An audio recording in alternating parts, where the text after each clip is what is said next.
సర్కార్ ఆఫీసులో పని కావాలంటే మొదలు పెద్ద ఆఫీసర్లను కాకుండా కిందుండే ఆఫీసర్లను చూస్తారు. నిన్ను చూసుకుంటా గానీ జర సార్తో చెప్పి ఈ పని చేపియమని.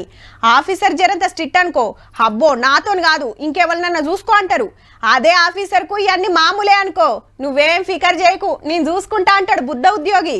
అసొంటిది పెద్ద ఆఫీసరే నువ్వేం రంది పడకు పని అయిపోతుంది అంటే ఎట్లుంటది, దానికో మలుకుంటది, అదే తిరిగి తిరిగి గిట్లా చుట్టుకుంటది. నెరి గింత అన్యాయమా సారు? ఉత్త 14 గుంటల భూమి కోసం 8 లక్షల లంచం తీసుకుంటే ఎట్లా? సార్ పేరు భూపాల్ రెడ్డి, రంగారెడ్డి జిల్లా చిన్న కలెక్టరు. పక్కకున్నది senior assistant Madan Mohan Reddy garu. Dharani website అన్న జాగా తప్పు పడ్డది, మార్చి మంది దరఖాస్తు పెట్టుకుంటే పైసలు అడిగిండట. కానీ నోట్ల కట్టల ఆఫీస్కి దేవద్దు, బయట చూసుకుందాం, నువ్వు ఈయనకిస్తే నాకు తెచ్చిస్తాడని సలహా ఇచ్చిండు.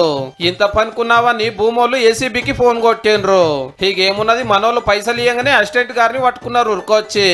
ఓ సార్లు నాకేం తెలియదు, భూపాల్ రెడ్డి సార్ తీసుకోమంటేనే తీసుకున్నా, కావాలంటే ఇన్నుండ్రని ఫోన్ కలిపితే సీదా పెద్దాంబర్పేట ఔటర్ రింగ్ రోడ్ కాడికి రా నేను వస్తా అన్నాడట.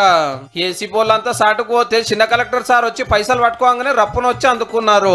ఇద్దరిని కలెక్టర్ ఆఫీస్ గొంట పోయి వివరాలు రాసుకున్నారు ఏసీ బోల్లో.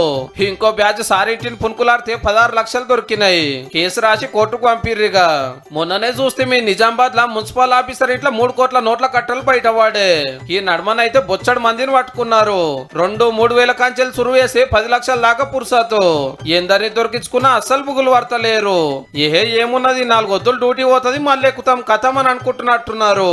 ఫైల్ మీద పెన్ను పడాలంటే లంచం పన్ను కట్టాలన్నట్టే ఉన్నది పో.